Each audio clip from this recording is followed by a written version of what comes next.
Voilà, welcome, bienvenue sur ma chaîne YouTube. Mon nom c'est Pascal Mokadi.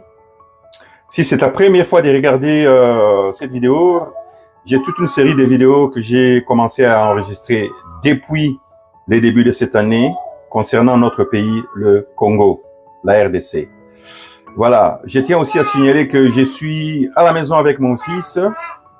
Je travaille pour lui, donc s'il fait un peu de bruit, ça va passer avec cette vidéo parce que je suis en train de les garder. Sa maman est partie faire les courses. Voilà. Donc, si Andrew décide d'interrompre cette vidéo, je suis désolé, les gars. Aujourd'hui, j'ai envie de parler des destins ratés ou volés de notre pays. Les buts d'en parler, ce n'est pas pour rendre malheureux, pour rendre triste, c'est juste pour réveiller les esprits. Parce que des fois, on peut vivre dans la médiocrité pendant très longtemps et la médiocrité devient les normes. Et c'est très dangereux quand la médiocrité devient les normes.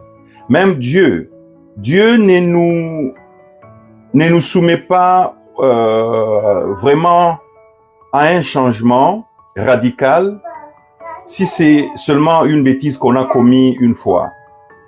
C'est quand ça devient l'habitude que Dieu a un problème avec l'homme. Là, il met une loi à observer parce qu'une habitude va vous plonger dans l'obscurité si elle est mauvaise. Mais une erreur peut être corrigée et vous changer après. Donc, c'est ce que j'espère réveiller en nous, qu'on ne soit pas tellement habitué à la médiocrité que on trouve ça normal. Il faut juste parler de certaines choses qui maintiennent notre conscience, notre moralité, même si on est un homme mortel, on peut toujours se relever au niveau où Dieu, surtout nous les chrétiens, nous a amenés pour que on ne plonge pas dans l'obscurité définitivement. Je vais parler de ces destins volés. J'ai quelques sujets que je vais élaborer dessus. Et comme j'ai dit, c'est pour réveiller nos esprits et aussi comparer là où on pouvait être si certaines choses étaient faites. Je m'adresse souvent et je m'adresse particulièrement aux jeunes Congolais et Congolaises. J'ai 50 ans, j'ai fait partie de la jeunesse aussi. Mais dans notre pays, les aînés, les gens qui sont allés devant nous, ne nous ont pas donné beaucoup de chance de nous conduire dans notre démarche pour qu'on ne répète pas les mêmes erreurs que eux. Tu les vois sous le plan national. Les gens sont contents, les aînés surtout, de voir les cadets. Chaque aîné a un cadet. Chaque cadet a un aîné. Donc, ça dépend de chaque niveau. De voir les gens tomber dans les mêmes erreurs et comme ça, c'est comme si ça les justifie quelque part. Moi, j'ai maudit cette attitude. Je préfère édifier mes cadets et tout celui qui a mon âge, qui est dans qui est de ma saison, pour qu'on fasse des choses différemment. Il faut qu'on laisse des palmarès à la jeunesse congolaise, ceux qui nous suivent derrière nos cadets. Même si nous on a échoué, il faut qu'on les édifie, que eux voient les changements.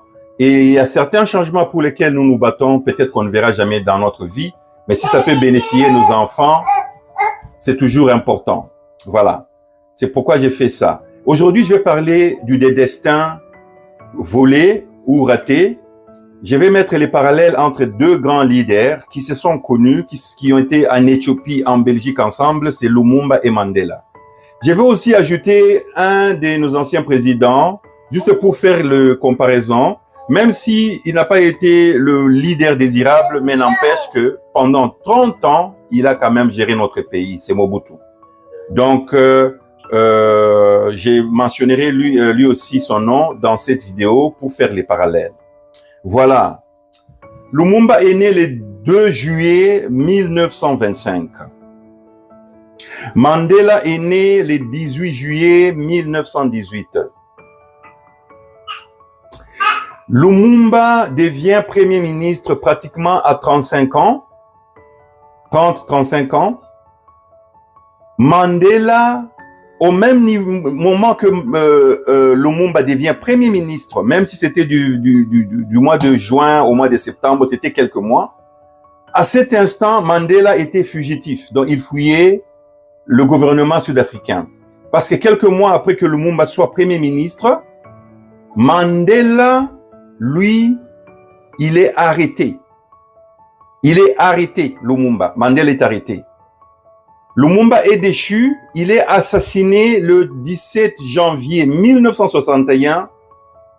Mandela va en prison le 5 août 1962.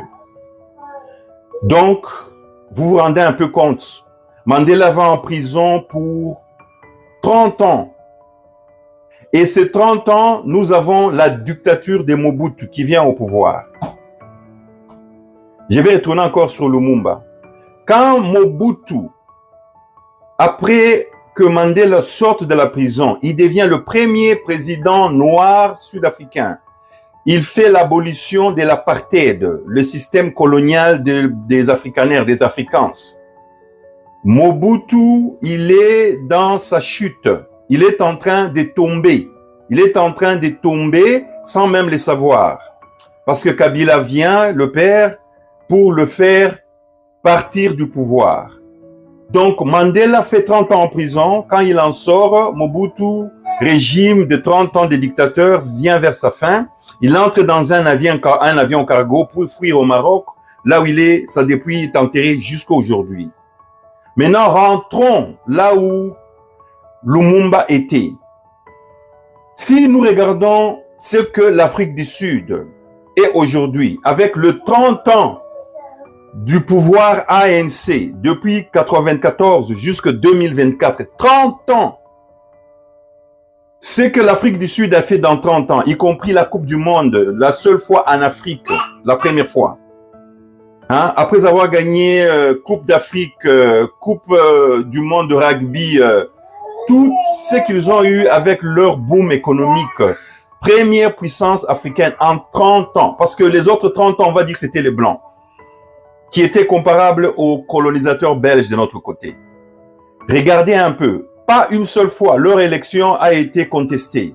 Donc les 30 ans ici, si nous le prenons et nous prenons maintenant Lumumba, s'il avait eu la chance de ne faire que son terme de premier ministre, il allait devenir président, tout le monde le voyait déjà, du Congo.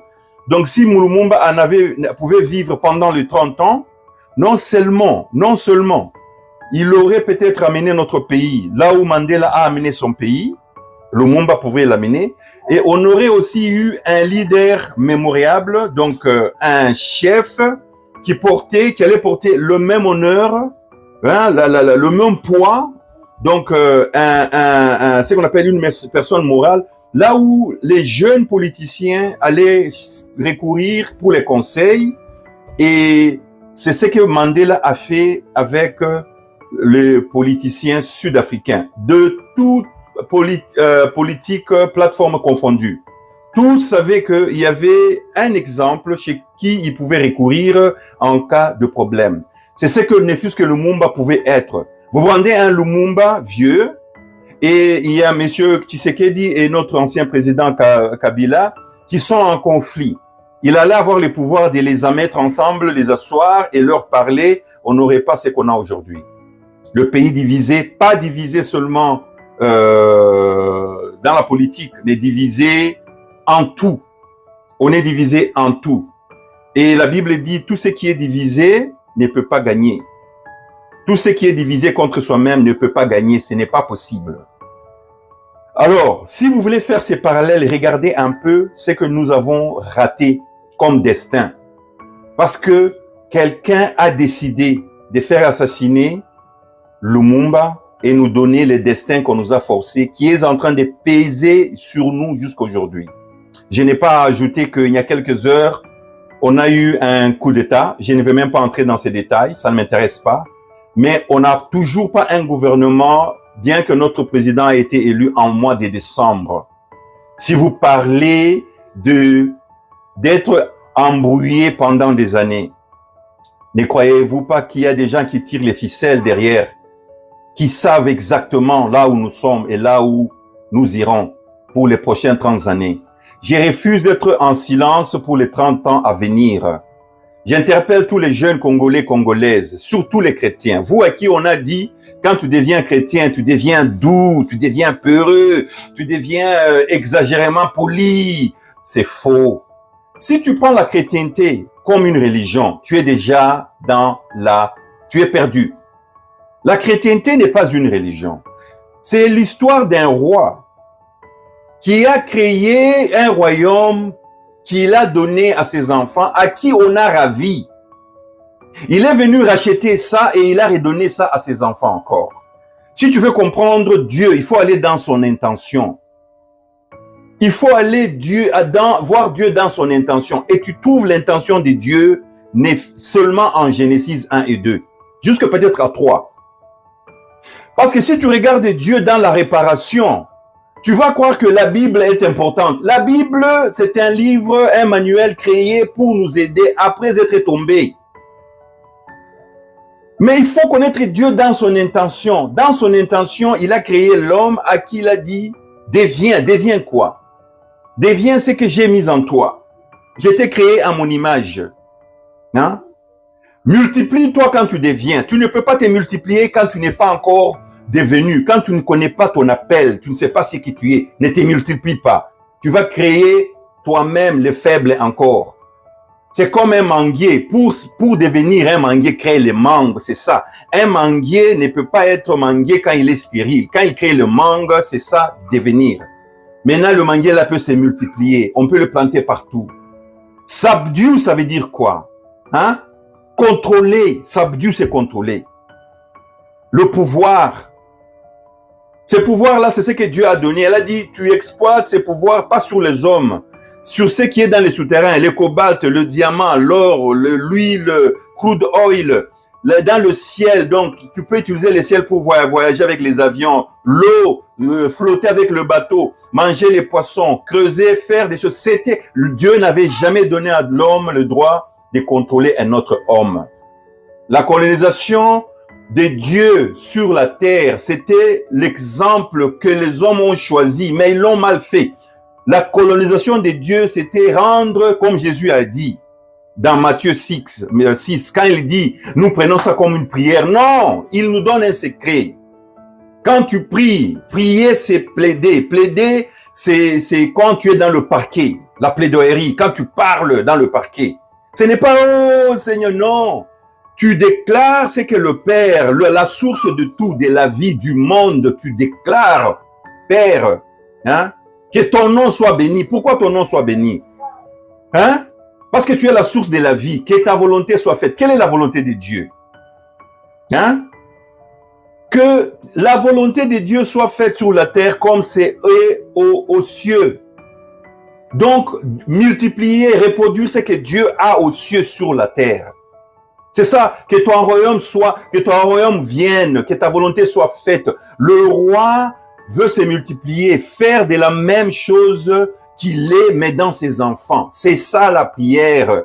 Ce n'est pas une histoire de pitié, de calme, de silencieux, doux, non. Le plus que tu t'approches de Dieu, si tu veux savoir, si tu comprends, le royaume c'est quoi? Le kingdom c'est quoi? Tu dois être fort, tu ne dois plus avoir peur. Quand tu commences à avoir peur, quand tu ne sais plus parler, tu dois savoir que tu es dans la religion. Tu as fait de la chrétienté la religion. C'est pourquoi tous les jours en jeûne, tous les jours chasser les démons parce que tu es dans la religion. Quand tu sais que Dieu voulait faire de toi un roi sur la terre, tu ne laisseras jamais personne te contrôler basé sur la race, basé sur leur tribu, l'argent qu'ils possèdent en poche. Parce que un enfant de roi n'a même pas besoin de porte-monnaie. Prince Harry et William, s'ils mangent dans ton restaurant, ils ne payent pas. C'est toi qui gagnes parce qu'il t'a visité. C'était ça l'enfant de Dieu. Aujourd'hui, nous les enfants de Dieu, on attend à la porte quand les enfants de Dieu, les enfants du monde mangent. Pour que quand en sortant, on leur dit, regardez mon CV pour le boulot. Quelle honte! Je n'en fais pas partie. Moi, j'ai envie de révolter certains chrétiens. Vous les révoltez à vous réveiller. Vous réveillez, réveillez-vous. Regardez les parallèles. Et je vais vous mentionner quelque chose qui est grave. Lumumba et Mandela ne parlent pas de leur foi. On ne voit pas une seule fois la photo de Lumumba à l'église, ni de Mandela. Ces gens, ils étaient dans la saison de la vie où c'était les consciousness, black consciousness, c'était des réveils de noirs, la conscience. Ils ne parlaient même pas de Dieu. Vous vous rendez un peu compte. Ils avaient déjà ces capacités. Nous parlons de Dieu, le seul espoir, tout ce qui reste pour l'homme. Mais on utilise et on exploite très mal. Très, très, très mal. Au Congo, pour aller dans un hôpital décent, si tu te trouves malade, tu dois au moins voler 2000 km pour aller trouver un hôpital. Ça veut dire que tu dois sortir du pays. En Afrique du Sud, quand tu veux aller dans un hôpital, quel que soit le cas dans lequel tu te trouves, tu peux rouler ne fût-ce que 2 km à 5, dépendant de là où tu es, tu trouveras un hôpital. 2000 à 2 km. Vous vous rendez compte, en 1960, les Sud-Africains allaient à la Gécamine, là où il y avait les seuls scanners pour aller faire les examens, en 1960, à cause de la technologie des Belges. Aujourd'hui, en 2024, tout le monde va en dehors du pays quand ils ont un cas sérieux ou médium. Ils doivent quitter le pays. Et l'Afrique du Sud, c'est le pays le plus proche pour aller se faire soigner. Parallèle. Mandela sort de la prison, il fait l'abolition de l'apartheid. Le pouvoir est dans les mains des Sud-Africains noirs jusqu'aujourd'hui, 30 ans après. Dans quelques jours, ils vont aller aux élections. Nous, 60 ans plus tard, on a un gouvernement qui n'est pas sorti 7 mois, 6 mois après l'élection de notre président. Leurs élections, je vous garantis, quand ça va se passer le 27 mai, il n'y aura pas de contestation. Jusqu'aujourd'hui, notre président est contesté par certains partis politiques. Parlons des parallèles. Parlons des parallèles. Quand Lumumba allait en prison et il devenait Premier ministre, Mandela était fugitif. Il fouillait les gouvernements sud-africains. Il allait partout dans le monde, en Afrique se cacher, en Éthiopie, en Tanzanie. Lumumba devient Premier ministre. Donc ça veut dire qu'il y avait un moment dans la vie, Mandela regardait Lumumba comme un rêve. Comme un rêve. Lumumba. Mais Mandela a pu vivre, voir le changement et donner le pouvoir à M. Mbeki pour les remplacer.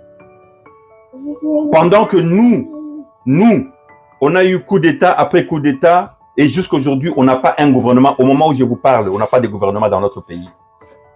Vous vous rendez compte? Nous allons célébrer dans quelques jours l'indépendance du Congo. Indépendant de qui? Parce que les seuls dont on devait être indépendant d'eux, les Belges, ils sont toujours au-dessus de nous. On devait même aller plaider qu'ils nous retournent notre dent, la dent de Lumumba. Parlons des parallèles. Au moment où l'Afrique du Sud est sous le plan international, va à la Cour internationale pour porter plainte contre les pays le plus fort de ce monde. Aller mettre son nom. Et nous, on ne connaît même pas notre déclaration officielle de notre pays. On ne sait pas où on est. Vous vous rendez un peu compte des parallèles. Et vous voulez qu'on soit toujours en silence, qu'on puisse se taire et faire confiance à certains hommes toute la vie.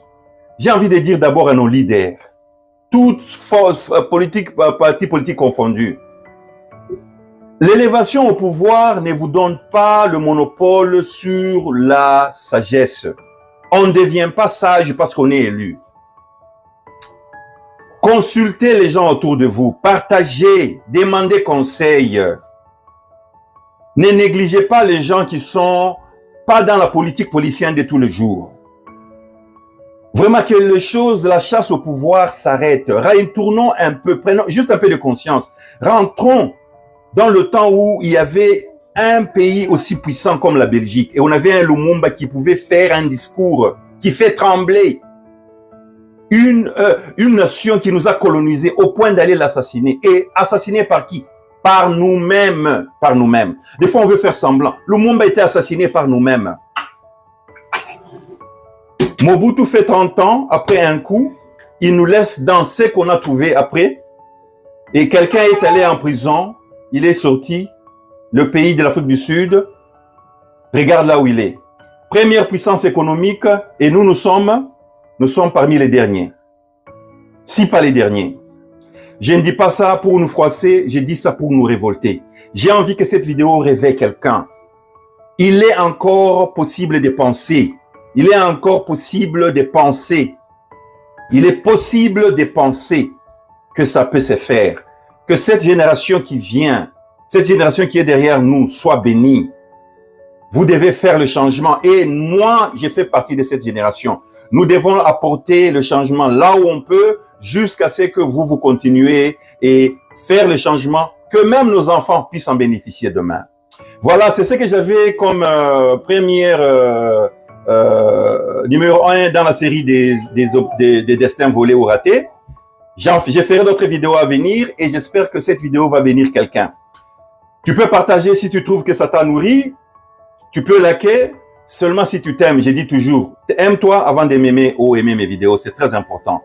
Et j'ai béni notre pays. Je prie toujours pour notre pays et j'espère qu'il y aura un changement pendant notre vie. God bless everybody in Congo.